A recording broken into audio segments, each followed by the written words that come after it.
Hey everybody, welcome back to another episode of the Muskoka Bros podcast.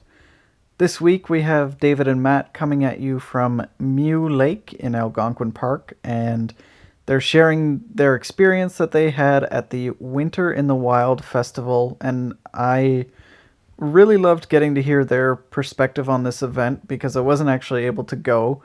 But it really just encompasses kind of people from all walks of life looking to get into winter camping, or maybe that have been around for a while, but I'll kind of let them tell that story. But anyone looking to get into this, from absolute beginners like us to people that have been doing it for over 40 years.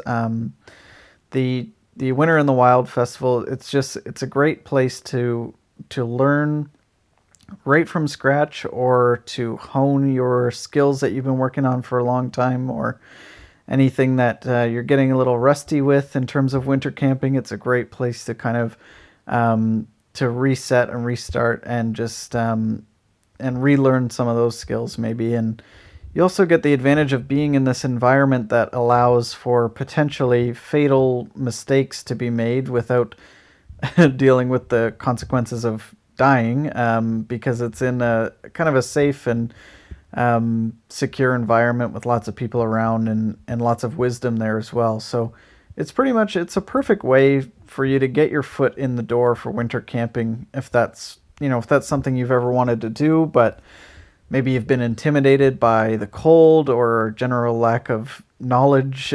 Just have a listen to the podcast and look into the Winter in the Wild Festival for next year, and just get out there. With that said, let's jump right into our This Week in Wildness segment, where we give a brief overview of all the goings on in the world of the great outdoors. And just before we get into that, I just wanted to say another huge thank you to Satterfield Knives for hooking us up with these absolutely beautiful knives. Mine is a 7-inch blade with 11 inches of overall length.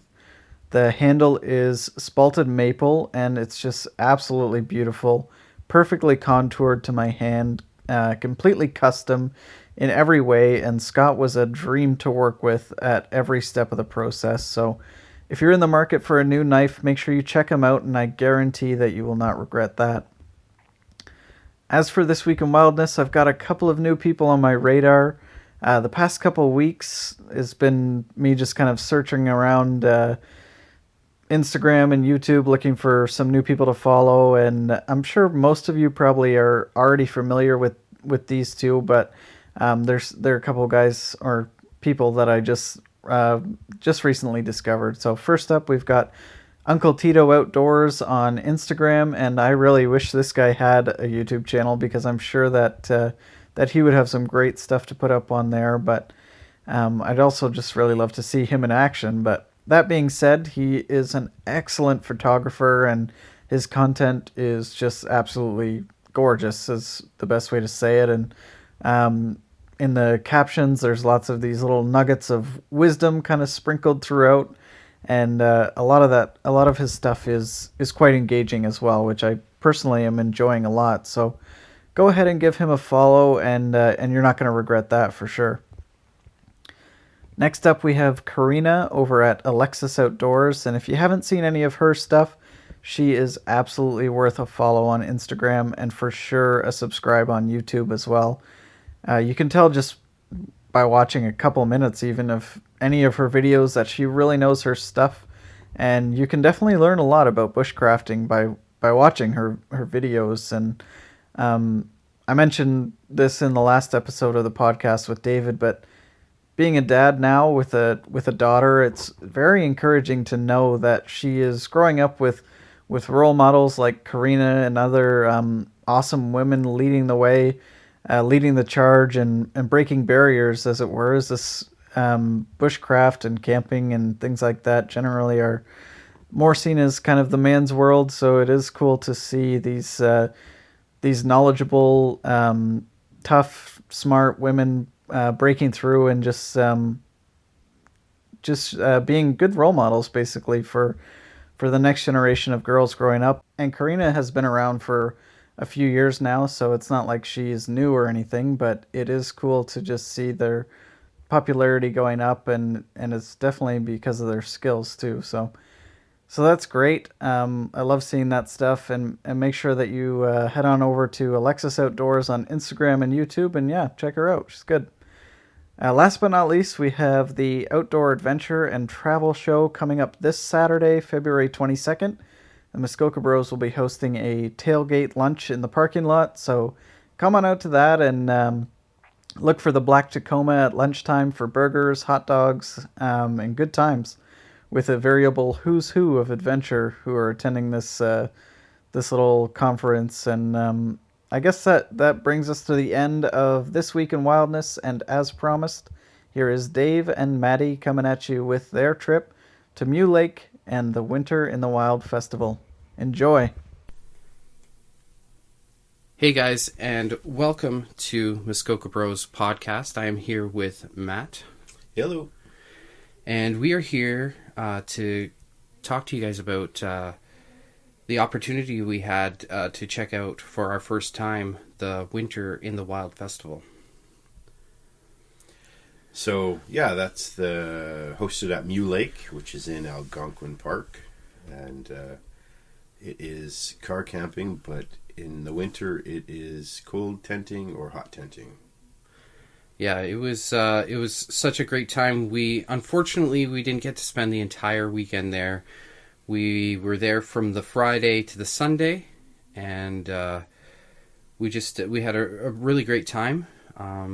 It's becoming such a popular event that we were only able to get a couple nights there. Yeah, Friday to the Sunday, had to be out of there Sunday afternoon.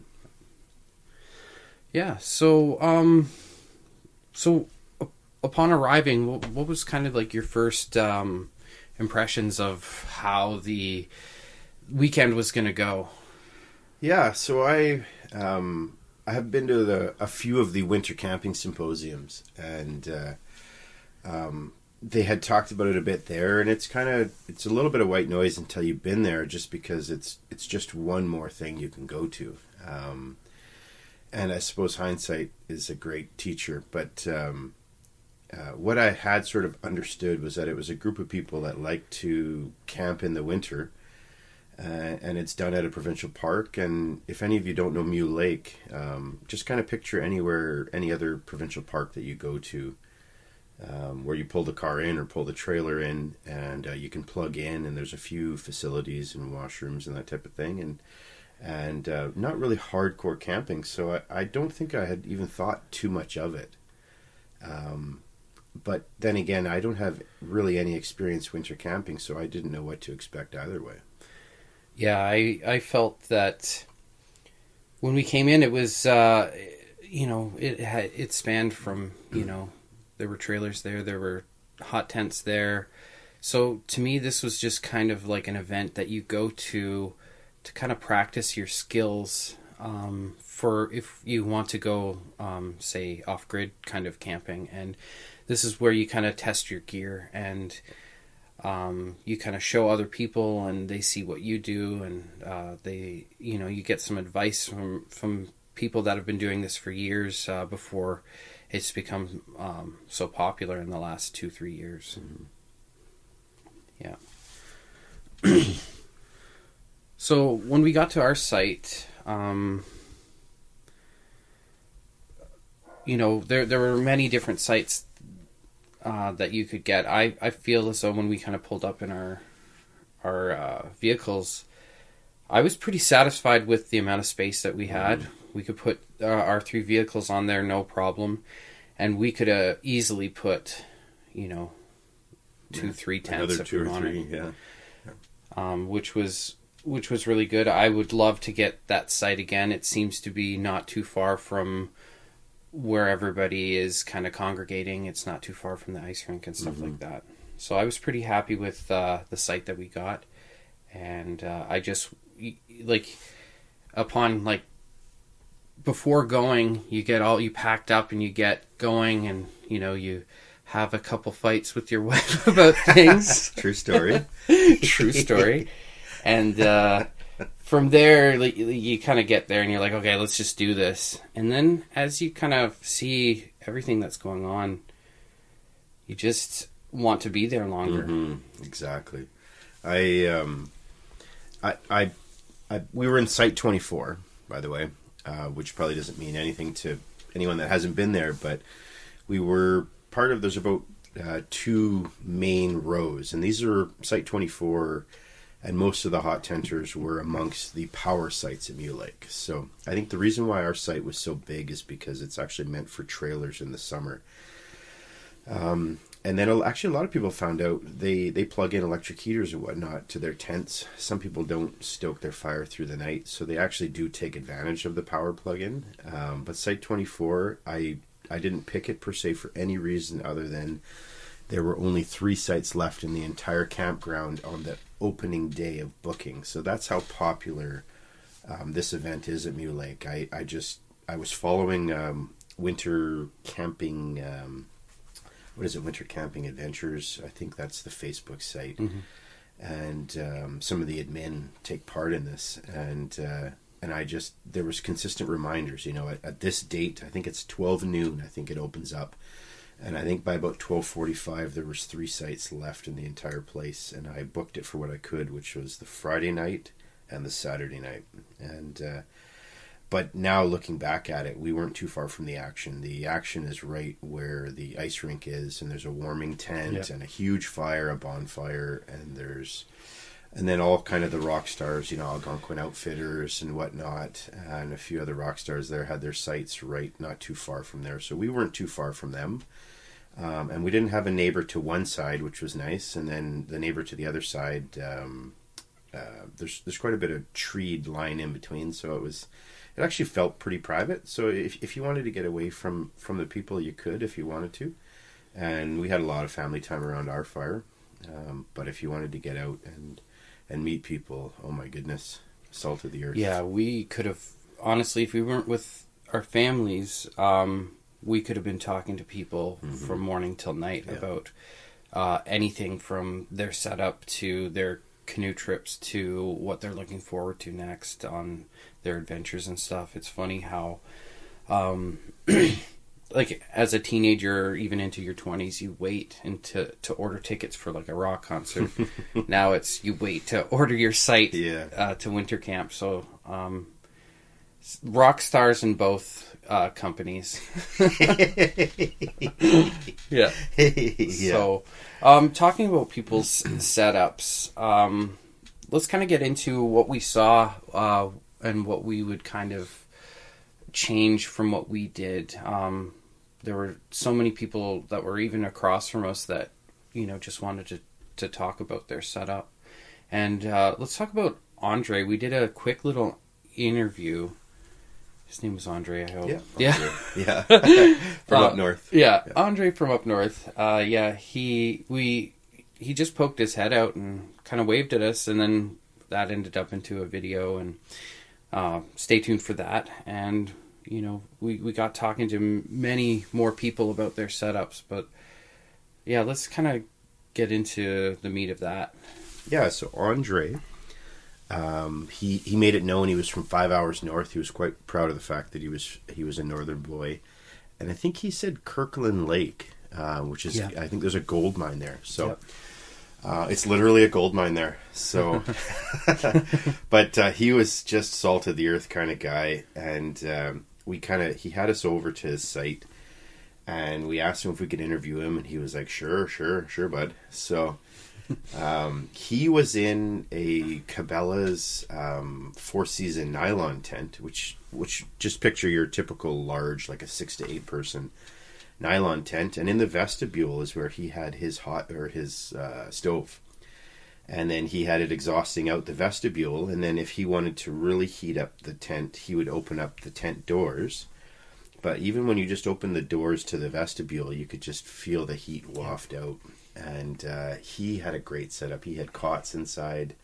He had electric heater inside too, so he actually didn't stoke the fire through the night. He had an electric heater set up to turn on at about 10 degrees or so. So, and then one of his kids was there too, his grown kids, and him and his girlfriend were camping in a Subaru, in the back of a Subaru, and they had an electric heater there as well. Again, this was another powered site.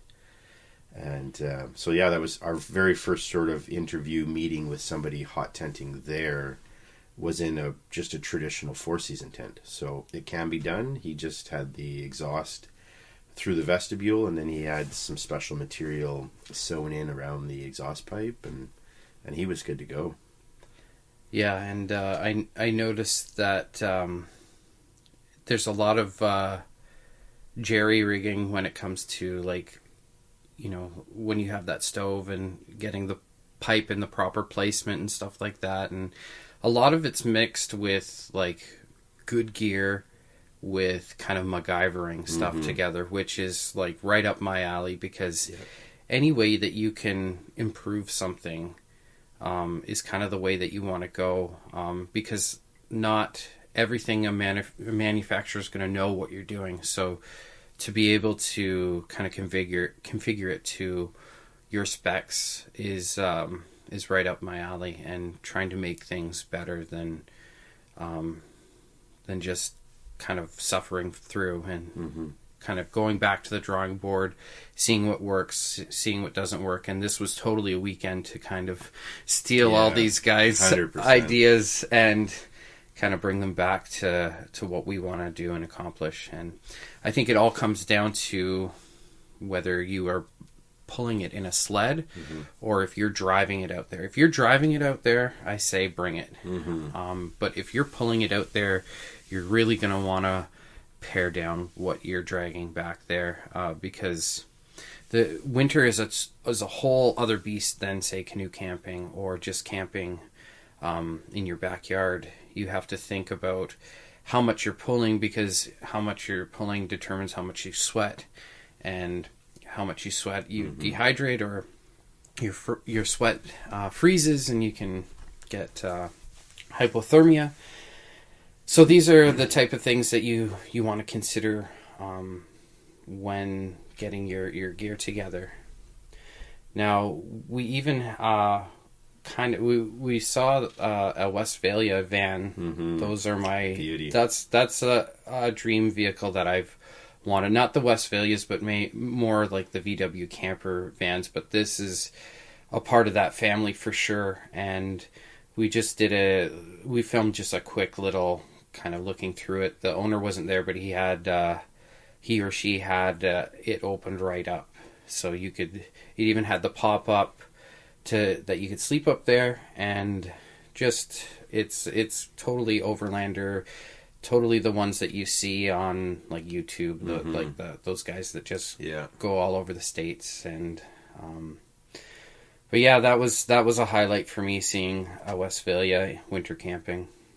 Yeah, honestly, as a kid, actually, I had just this little fascination with camping in vans. There was something about a van, and I know there's like the Van Amera and a few other conversions to Ford and Chevy vans, but the Volkswagen van in particular with the pop-up. When I was tree planting through college, one of my foremen/supervisors had the 60s or the 70s, like the original Westphalia pop-up. And it was John Deere green. Wow. And to be able to drive to your site, put it in park, pop the top, and then be able to cook and clean and hang your stuff. When I was living in a tent, it was just like 5 stars. Yeah. So that passion has never gone away. I mean, I think, a side note, my wife and I would love to overland in the future. Yeah. And there's something about, I guess I just love off-roading. I love driving, and I love off-roading. And there's something about off-roading, putting it in park and camping. And we kind of do the poor man version of that right now with our vehicles.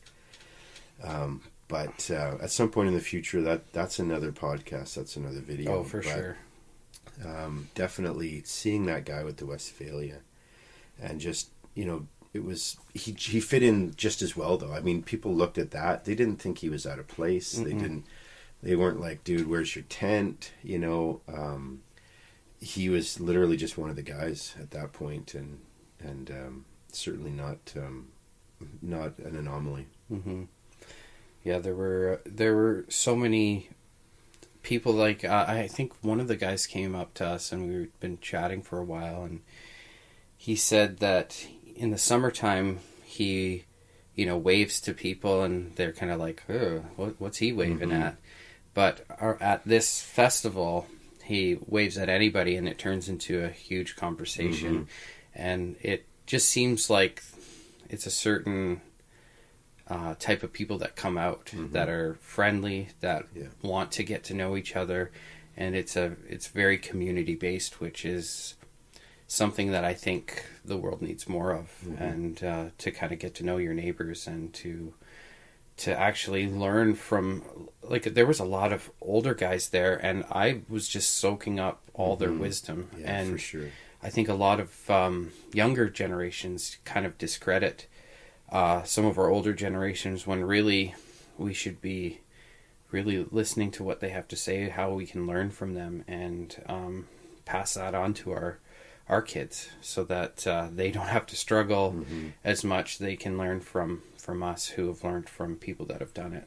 Yeah, exactly. One of our interviews was with a guy named Alan Savard, and he's from Kitchener. And I asked him how long he'd been hot tenting, and he said about 3 years. And I was shocked. I just assumed everyone there has been hot tenting forever. Yeah.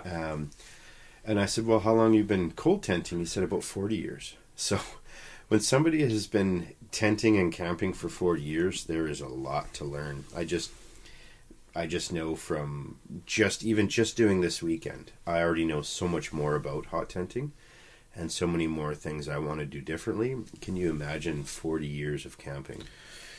That's incredible. Like, that's so much experience right there.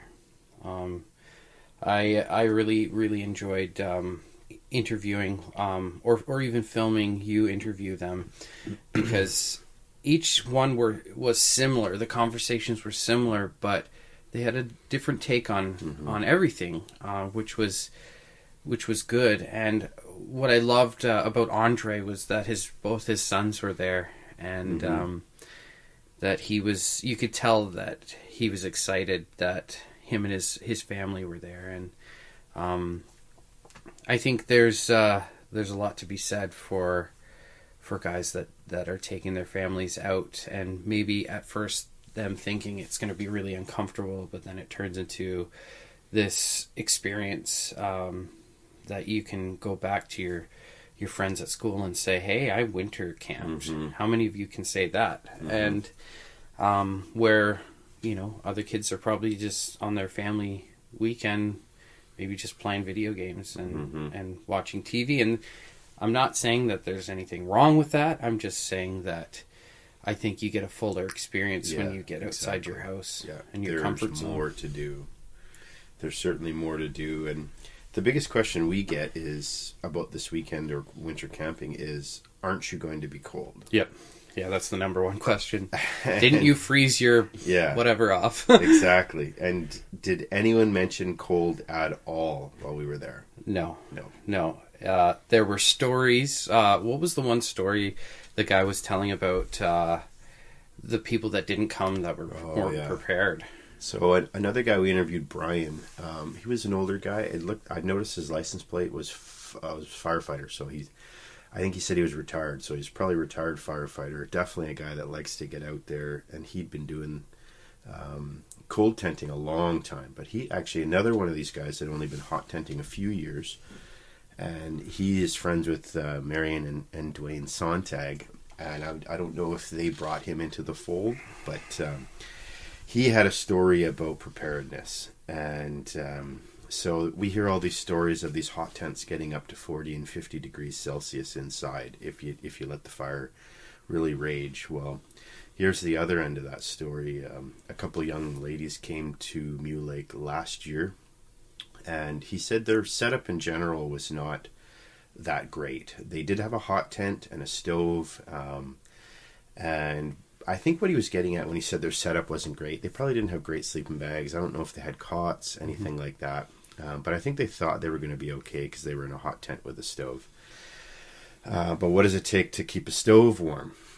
Good wood. Good wood, good firewood. So they had shown up just knowing they could buy firewood at the campsite. And to anyone who's listening to this that has bought firewood from the provincial park, yikes. And we'll talk more about that later, and that'll definitely be in our video. It's a huge segment of our video. But he said they showed up, they bought firewood, which was green, and they tried to get it going. They could not get their fire going. They found the one girl at 1 a.m. in the public washroom, hypothermic. She said the other girl was basically hypothermic as well in the tent. A bunch of them went out to their site, which was, I think, in the airstrip landing area. And they went and they actually picked up the whole tent. They put it in the back of a truck. They drove it over to one of the main sites. They got some real hardwood fire going in their stove. They got their tent up to 30 or 40 degrees, and they put the girls back in it, and they survived. But at Mew Lake, car camping in a provincial park, not too far from a disastrous ending, and it all had to do with trusting firewood that you don't know anything about, and B, maybe not having the best fallback stuff, like the best sleeping bag and getting off the ground. So if you're not hot tenting, you're cold tenting. Yep. And if you're not prepared to cold tent, you're in big trouble. Yep. Yeah, and it's if you're kind of going planning to not, if you're going there, you've got to prep right, and when you don't prep right, it shows. And the best thing in those situations is getting over your pride, which is maybe asking a neighbor for a bit of help. Yes. And I personally, I pretend to know more than I do, and when I need help, it is very humbling. But a part of being a Muskoka bro is a lot of show followed up by having to be humble about our skills and stuff like that. I think we charge the mountain, and then it's like, oh wait, Yeah. So, but to me, we're the everyman that we make mistakes, and we're going to keep them in there. And but just know that if you're in a situation at Mew Lake, this is probably the best place to have it, because you have people that are surrounding you. So it's a good practice area for when you do decide to go off grid and do your own thing that way. I'd rather make a mistake at Mew Lake than absolutely out by myself. Yeah. So this is a fantastic event to learn.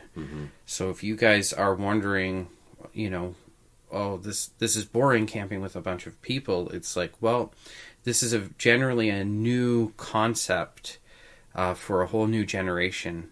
So if you are thinking of doing this type of thing, this is a great place to learn, and to learn from experienced people. So I would kind of caution you, maybe come to Mew Lake if you're thinking about doing your first trip by yourself without any experience, just to get some advice from people. No, absolutely. The people that we met were all too willing to give advice, but I didn't catch a sense of pridefulness. I'm going to say it's probably a little politically incorrect, but I think in the canoeing and the camping, there can be some elitism. For sure there is. And you kind of quickly look at what somebody's canoe, if it's a certain type of canoe, you instantly write them off, or you think they're awesome. Their backpacks, their gear, there can be a lot of name brand show-offism, elitism, and I didn't get a whiff of that here at Mew Lake. Oh my goodness, the people there were so willing to tell their experiences. And you're right, David. If you want to learn, Mew Lake is the best place to learn, because it's going to be a place where you can safely make a mistake, and you can learn a lot from a lot of really good people. For sure. I heard a quote from Man Camping. I'm probably misquoting it, but the general idea was, don't show me your new gear. Show me the gear that has, been worn down, that has the scratches, that has the wornness to it. That's the story he's interested about. He's not interested about your brand new gear that you want to show off. So I think that kind of encompasses like a lot of who we relate to. And our slogan is, you just got to get out there, which means get out there any way you can, safely. Like if you're taking your Coleman canoe, I know there's people that look down their nose at Coleman canoes, but I know guys that have had them for 30, 40 years. Yeah. And, they love it. And, I'm more interested in the guys that are just willing to get out there any way they can afford to, than the guys that are buying the best gear but only get out once a year. Mm-hmm. Yeah, agreed, 100%. It reminds me of a story. It was David and I. It was the bros' absolute worst weekend. It was the weekend where we tipped in Mew Lake, or in North T. North T. That was terrible. It was such a bad weekend. We didn't even have the gumption to put the video together. The audacity. The audacity. And what I'm getting at here is, I saw a guy at the put in into North T. And the guy looked like he was a younger guy, probably in his 20s, but it looked like he had been hiking and camping, his whole life. He had all the right gear. He had a really nice Swift boat. He had like great hiking clothes on. And I looked at this guy and I thought, there's a guy that knows where he's going. Yeah. So I asked him, and he was with a group, and he seemed like the leader of the group. And I asked him, do you know where the portage is to Cisco, which is on the northwest end of North T? And he says, oh yeah, it's just right over there. And he points to this island. If anyone knows North T, they know from the put in, you can head straight out to an island. He says, when you get to the island, go around it and go left. Well, if anyone knows the Cisco portage, it's nowhere near there. In fact, it was quite close to the put in, maybe 700-800 yards. So David and I went to the middle of the lake and eventually tipped. It was awful winds, and we did that all because I got advice from a guy who looked like he knew what he was doing. Yeah, you can, and I saw the guy too, and I was like, yeah, I know where you're going with this, Matt, and I was totally good with it too. And we, I remember going around this island, and it's just, everybody that knows North T, it's a massive lake, and it gets pretty choppy. And both of us, we were in a Kippawa. Tippawa. Or as we dubbed it, Tippawa. Yeah. And so we were charging the way, and just, it seemed like it was gorgeous on the portage, but as soon as we put a toe in the water, it just got menacing every time. This weekend, every time. It was one of the most disastrous, it could have been fatal times we were out on a lake. But God was looking over us, definitely, through that situation. We have some really good guys that jumped right into a canoe and was able to come out and help us. And we were able to get to shore to find out that the portage was how many meters did we think it was? But it was like 2K. Yeah, kick us while we're down. Yeah, so we get to shore. I was just happy to be on shore drying out, but then 2K was like a kick to the nards. Yeah, 2,000 meter portage. Again, that goes back to preparedness. I guess we learn from experience, and boy, after tipping and soaking and getting rescued and then our packs were soaked. Find out you have a 2,000 meter portage, which you're going to do twice. So we did 8,000 meters. Yeah. Actually in the pouring rain too. Yeah. So. It did torrential rain. Wow. It's funny because I can't wait to do that podcast. Oh my goodness. Yeah, we should. Yeah. We should do that one right. It was funny because I didn't film much because I was so humbled and discouraged. But there's this one scene. I'll see if I can... you know what? You'll watch it in the video that I might cobble together. But it was like the most real footage I've ever shot. And it was me just talking to the camera about all like the disaster things that happened. There was even something else, but I'll save that for you guys for another time. And I'm just talking to the camera, and it was like the most real version of me. It's not put on. I'm not being funny. It's like, this happened, and this happened, but we're pushing through. And I was like, more to come. And then I don't think I filmed anything after that. Yeah. So discouraging, but at the same time, that's when you're tested. Not every trip is going to be the best trip ever. Sunny, no wind. Yeah, you can't order that. Yeah, it's super hard to. But I think it's very character building, and it builds into the guys that you go with. Every trip that you, it seems like every other year you get a good year, you get a bad year, and or a good trip and then a bad trip, and we usually surround ourselves with guys that are fantastic and that love the Lord, and that we can really rely on in life and on a camping trip. Mm-hmm. So, yeah, it's who you're surrounded with. For sure. And, we're getting way off topic. I'm talking about canoeing, and we're talking about winter camp. I totally forgot what we were talking about. But it's something about Mew Lake. Yeah. So okay. So there were different demonstrations going on. Just tell us kind of more, Matt, about the different things that were going on at the parks, the activities, the demonstrations, all that stuff. Okay, so some great people on the winter camping adventure site. Tina Davey. That your name just popped back into my head. You were a great help. You posted a bunch of links to the things that were going on. I knew that there was going to be a lot of people at Mew Lake. I did not know how well organized it was really going to be. And so you can walk around, obviously, and chit-chat. You can do that at any campsite. But what they had was there was a few of the sites that were open with signage and everything that said, hey, come on in, poke your head in and have a look. So you could go in and you could check out winter camping. So you could have a look at their sites. There was, on the Saturday, there was a barbecue put on by the park service. $4 for burgers, and they had veggie burgers too, Kevin Fraser.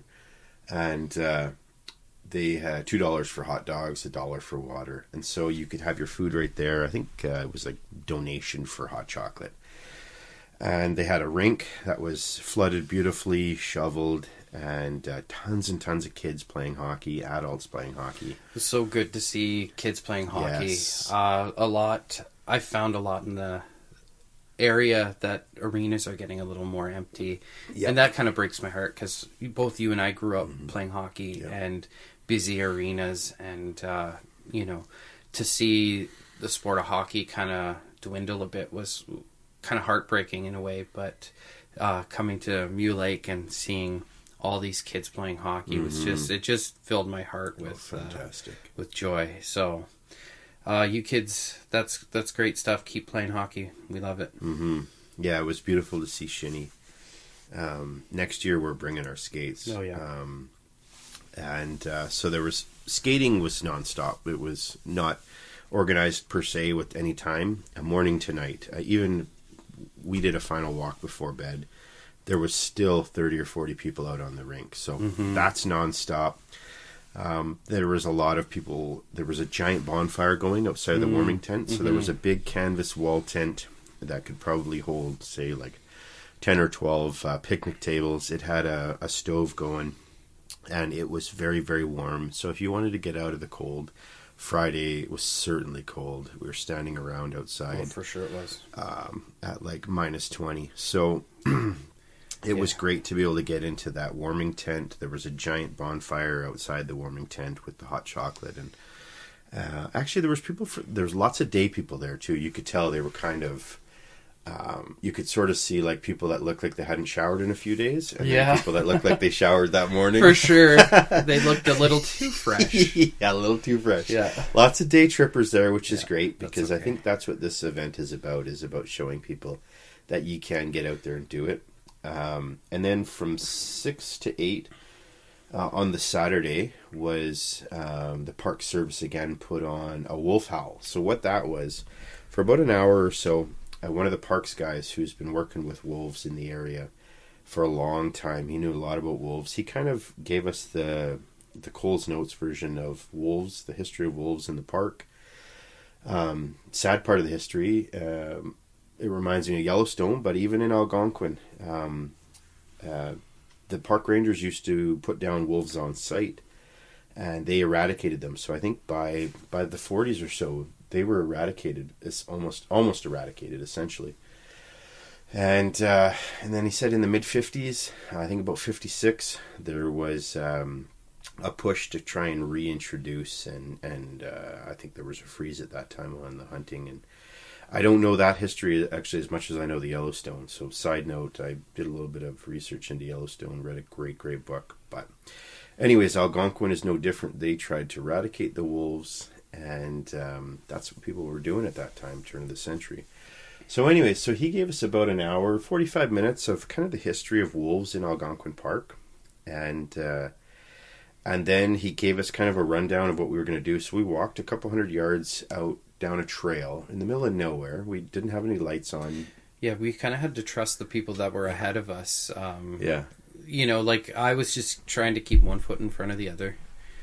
Yeah. Yeah. So I didn't fall over. Yeah, I was walking behind a couple little kids that had a light on. They were a little bit scared, and so was I. So I kind of walked with them, and I had lost my family. But anyway, so about 140 of us actually walked out into the middle of nowhere, probably a couple hundred yards away from the site. We couldn't hear a thing. And then the organizer and a few other people were actually doing some howls. And normally they actually hear howls back. But we were actually in the middle of a bit of a windstorm, and it was snowing. And so he said, guys, you know, these howls aren't going to travel very far, but let's just see what happens. So they did a couple howls, and we didn't hear any howls back. And he actually stopped right within 2 minutes of their final howl. He was like, okay, that's it. They're not going to howl back. So apparently wolves will howl back pretty much right away when they hear a howl. Mm-hmm. And then all of us, about 140 of us or so, got to do howls, which was kind of fun to just screech into the night. For sure. And then we walked back, and so that was really cool too. It's funny. I kind of went into it with a bit of an attitude. Like we'd been standing there for 45 minutes listening to the history, which was great. But standing around for too long in the cold, you get miserable. Mm-hmm. So, you know, we're walking out there, and I'm like, this is what's going to happen. We're going to walk out there. He's going to howl. Nothing's going to happen. We'll go back. And that's exactly what happened. But at the same time, being around a group of people that want to go out into the dark with a bunch of strangers to do something kind of adventure-esque was humbling. And like it really took me back to, like, you know, when you'd go with your school to an outdoor sanctuary or wherever, and you know, stay for a couple days and they teach you stuff. It took me back to, you know, when I was in public school or even high school, to these things, and it kind of spoke to me like, this is fun even if nothing happens, you know, that we're just adults, you know, going out and just having fun with our families and, you know, howling at the moon. And, you know, there's something kind of like you're creating bonds there too, which is cool. Yeah, for sure. Even though they didn't howl back, it was very cool just to be part of that. For sure. Now we should probably talk more of our dynamic of, you know, what we did as a family, just hanging out, our setups in our own personal experience. Mm-hmm. Now, you brought two vehicles, your Jeep and your Toyota Sequoia, and I brought the new to me Tacoma. And let's just kind of go through maybe your setup in the Jeep and the Sequoia. Okay, so we camped in vehicles. I don't know if we had mentioned that before, but you're probably thinking, well, if you don't have a hot tent, that's fine. Why didn't you cold tent? Well, I think we were really paranoid about the temperature and then getting off the ground. So if anyone has cold tented before, you know, you can have a minus a million sleeping bag, but if you're laying on the ground, you're in trouble. So I think we were really paranoid about getting off the ground, and we thought, like David and I, we could go on a trip. Like we have a Lux hot tent, and we don't have the greatest stove, but I think David and I, we could have done it ourselves. For sure. We could have gone out there. We could have used our gear that we have, and we could have done it. But we don't have that gear for another 6 people. Mm-hmm. And not only are they 6 more people, but there's 6 more people precious to us, younger and not as, just don't have the same mindset. Just that, you know, my kids are not going to be like, they're not going to want to crave the cold and the challenge. You know, they want to be comfortable, and I want my kids comfortable. For sure. So we thought, okay, we don't have enough tents for everyone. We don't have enough cots for everyone.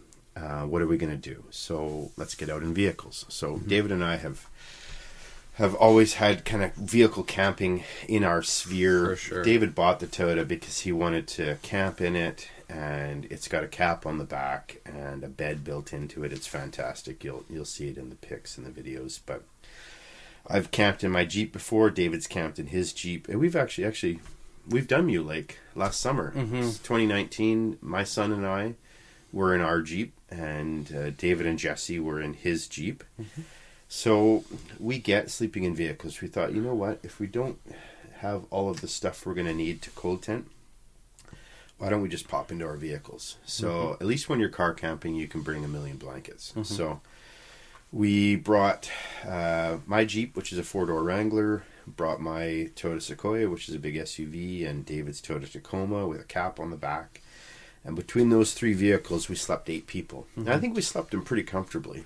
I know my wife was saying that everyone in the Sequoia was pretty comfortable, and it was my son and I in the Jeep. And what we did, we put down a couple blankets, and then we put down some cushions, and then a couple sleeping bags. I kind of had one sleeping bag inside of another, and same for my son and my wife and daughter. And then we had like 3 blankets over us, and I think, like I told my wife, just throw in as many blankets as you can grab from the house until we're out of space. You know, we can always peel them off. So we did that. We camped in 3 vehicles, and I think we were the only site that was solely sleeping in vehicles. But we weren't the only people sleeping in vehicles there. There was the Subaru and the Westphalia. There was a couple trailers that probably wouldn't have a built-in furnace. There was some little kind of, you'll see in the pics, some little sort of neat little trailers, but there were some little bowler trailers, and you know, those people, maybe they've got a heater plugged in, but otherwise they're just blanketing it too. So yeah, that was our setup, and it turned out we were quite comfortable. Other than my face, my face could feel that the temperature was down a little bit, and I was told, actually, I got some advice from somebody. Actually, I think it was Jeremy at the Algonquin Outfitters site. He had told me, if you're going to sleep in your vehicle at this temperature, crack a window. And it sounds kind of counterintuitive to crack a window, but he said crack a window, and that'll allow for some airflow and the moisture in your breath to actually get out of the vehicle. So that's what we did, camped in vehicles, and I think it went okay. What do you think? I think it went pretty well. The only problem with my vehicle setup was I've got a pull-out drawer in the back of the truck, so it puts you up at a certain level, which puts you over the wheel wells, which is a good thing. But then we've got these kind of pads or cushions from, I have an old trailer that I use, and so we put those in the back, but that puts you up even higher.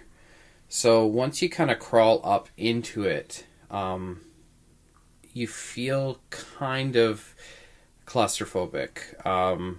There's not a ton of space between you and the roof of the cap, and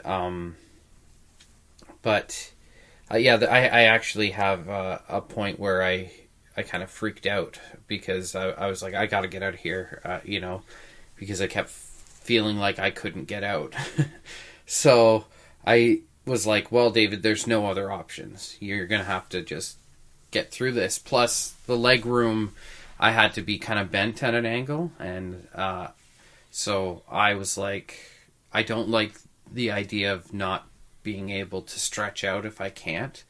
So what I did to alleviate that was I opened the back windshield just so if I pushed on my feet, that it would open just a bit so I could just stretch my feet out, and then it would just close back over again.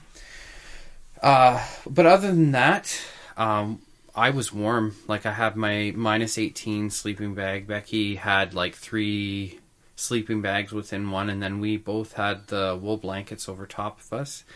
And then Jesse was in the cab of the truck, and he was kind of sleeping on the back seat, but there's the window that goes between the back part and the front part, so he was able to put his head through and the slider. The slider, yeah. We were able to talk to each other. He was able to pass us stuff if we needed to, and I had to sacrifice Abby's water bottle as a pee jar, so because I knew I wasn't getting out. Yeah. So I might as well make the best of it. So she knows that has been used for that, so she won't be using it. Mm-hmm. And she didn't think it was apple juice or anything. But other than that, like, I think it just needed that first night to get over like that claustrophobic feel.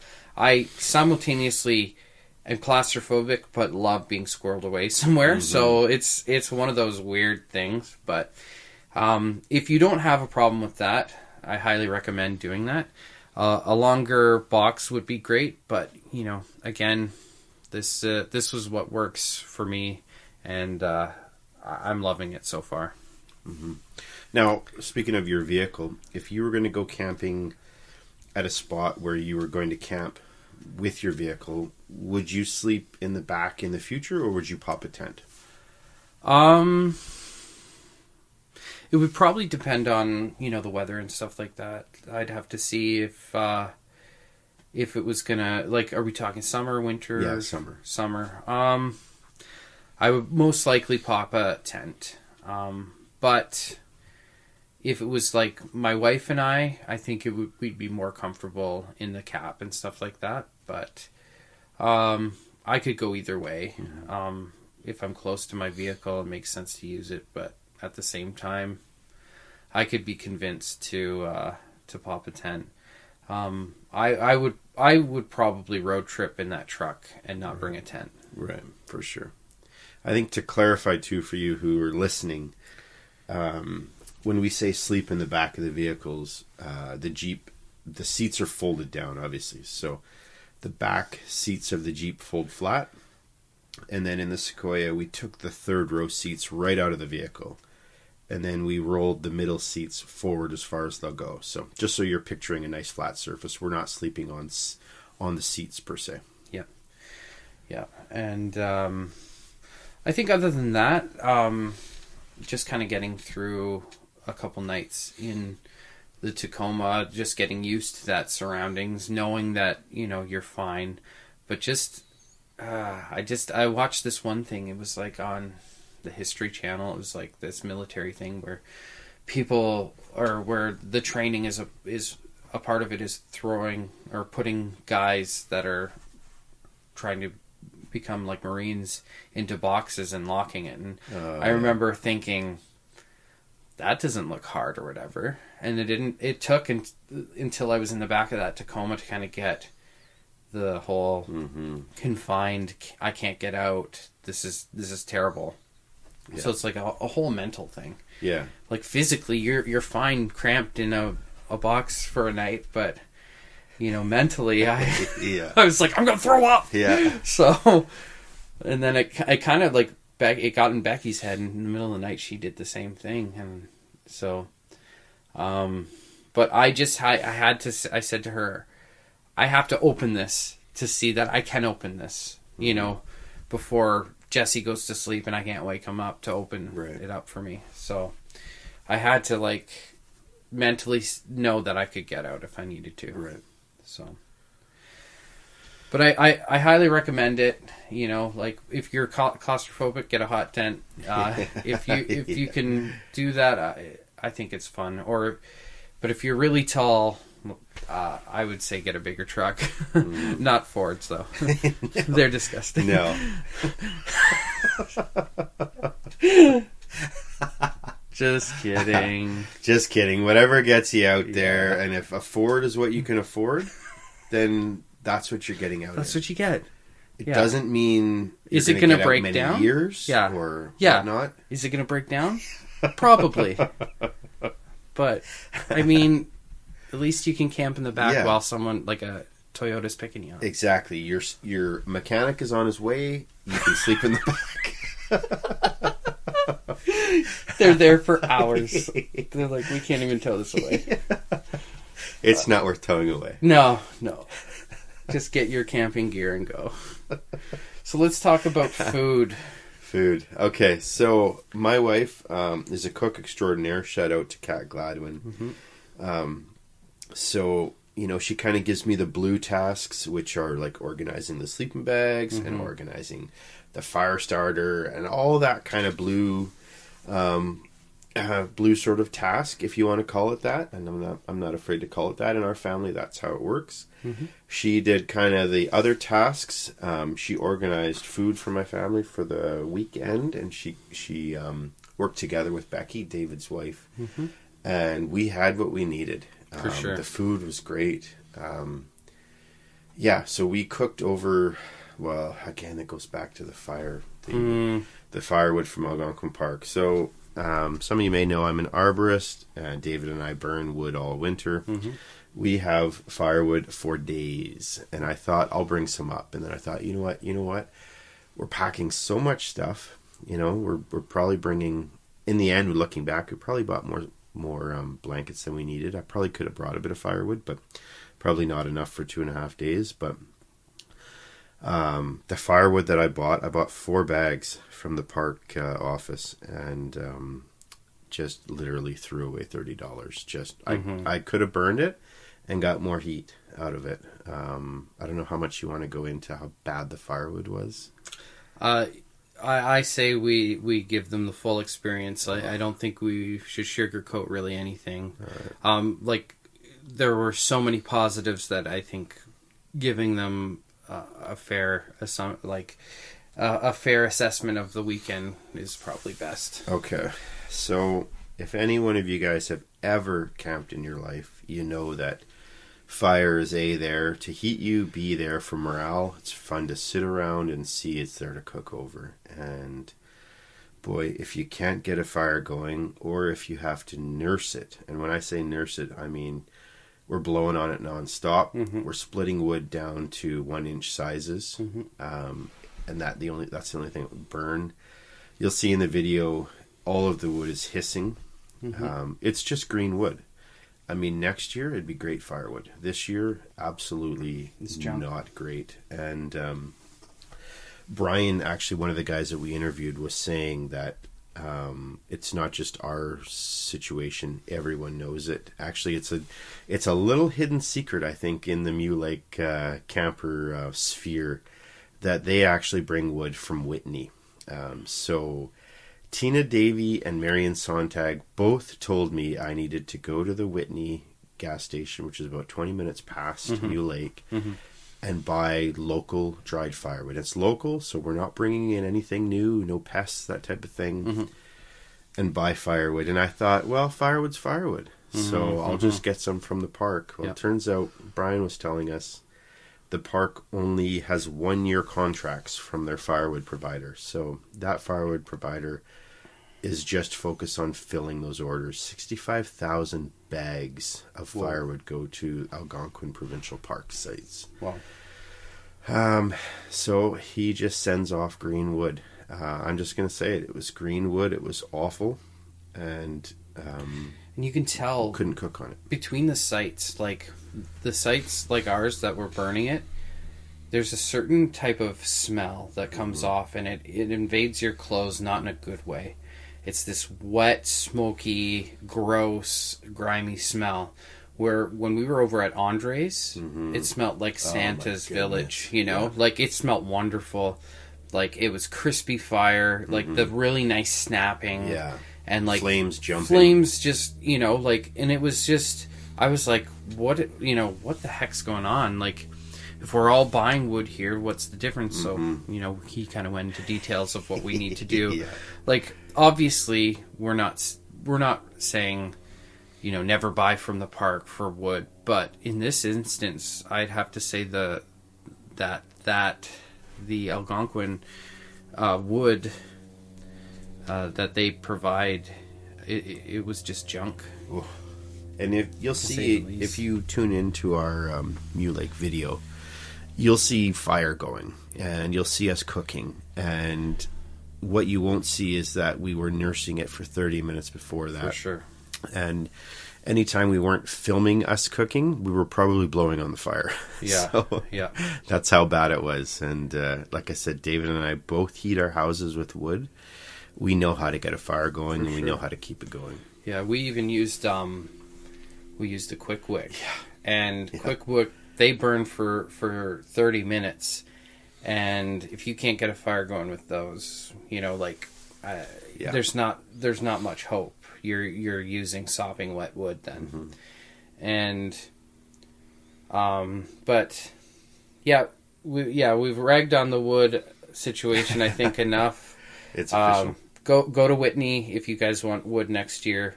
I'm not going to trust the wood that is there.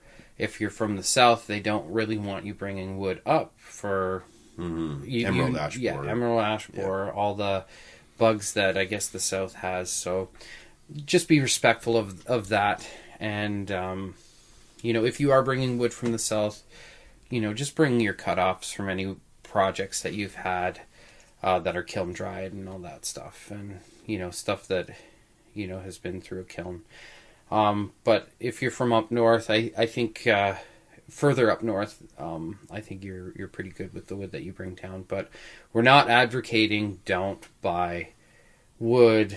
You know, just play by the rules, be respectful. But at the same time, if Algonquin Park expects us to buy wood there, they've got to provide good wood because our lives kind of depend on it. Yeah.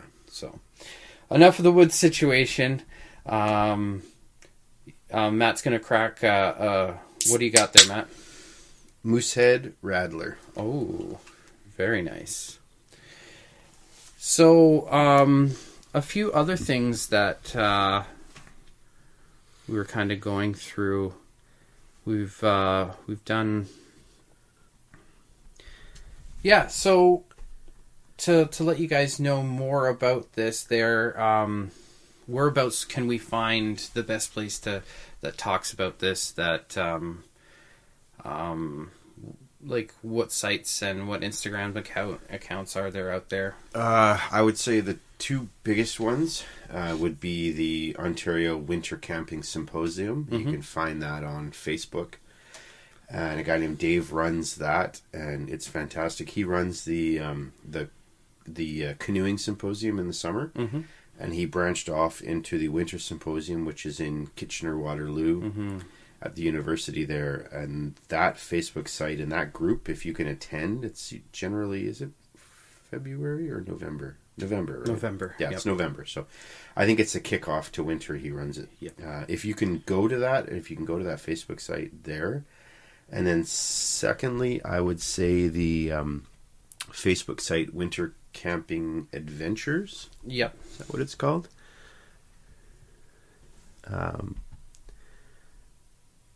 Yes, Winter Camping Adventures. So you have Sean Antle, Marion Sontag, and Dwayne. Those are all key people involved in that site. And they are, I would say, bedrocks in this winter camping family in Ontario. And so head to Winter Camping Adventures on Facebook. Also, Haley Sontag, Wild Canoes. You can check that out on Facebook and Instagram. Again, these are people that they get out there. Summer and winter. And certainly going to be people that I'm going to be inboxing with specific questions and whatnot. Yeah. also Algonquin Outfitters can point you in the right direction. I can't say enough good things about Randy. He's so welcoming once you see him, and one of the cool things that he said that is everybody's a somebody here, meaning there are multiple people doing multiple things on social media, which is amazing. Anywhere from podcasts to YouTube channels to Instagram accounts to photography to just being an adventurer. Which is great because then it expands that community, and I really like how welcoming Randy is. He introduced us to many really cool people. What was the one guy? Paddle Adventure. The radio broadcasting, which was really, really cool. I think I was following him, and through the shuffle of how many people we follow, I just kind of inboxed him again today just to say hey, which was really cool. And who were the other two guys from Algonquin Outfitters that you met? Gavin and Jeremy. They were officially on site at least on Saturday. I think they slept over Saturday to Sunday. Yeah. And their staff at Algonquin Outfitters in Huntsville, and they were just great to talk to. For sure. Gavin had his personal hot tent there. So AO sells Eskers. Okay. And he was using a G-stove model, and then he had a stove in it. Yeah. And it was a beauty. It's more the nylon style, TP style. That was neat, actually. Yeah, and it had tons of headspace, which was great. And was he the tall guy? He's the tall guy. Yeah, so he's he needed a lot of water. Yeah. I was like, where are we going? Thunder? And then Jeremy was the other guy there, and actually, on a personal note, Jeremy and I hit it off because we're both arborists. Oh, so, that's cool. We work with trees, and so on his off time, he does tree work for a few companies up in the Huntsville area. But that's cool. I was talking to him about they've got the heli knives there. They were kind of showing the Lestrade knife, and I had an opportunity to show him my Satterfield knife, and he had it and kind of was holding it, and he was like, "That's a really nice knife." And so just a little shout out to Satterfield knives. We are still in love with them. We weren't looking at Hallie's because we wanted to. It was more to show off our knives too, which was cool. But that's what these events are about, just showing each other different gear and stuff like that, stuff that gets us passionate and excited. Every time anybody needed something ridiculous opened, I'm like, I've got my knife! So I'm there like, it could be like anything. I'm like, here's my knife! Zorro. Yeah. Yeah, so, which was cool. And then something that I've seen like on videos and stuff, I think outdoor adrenaline outdoors. Yeah, Adrenaline Outdoors. I've seen him on these like fat bikes, and wasn't that interested in them because I don't really ride I used to when I was a kid ride a bike, but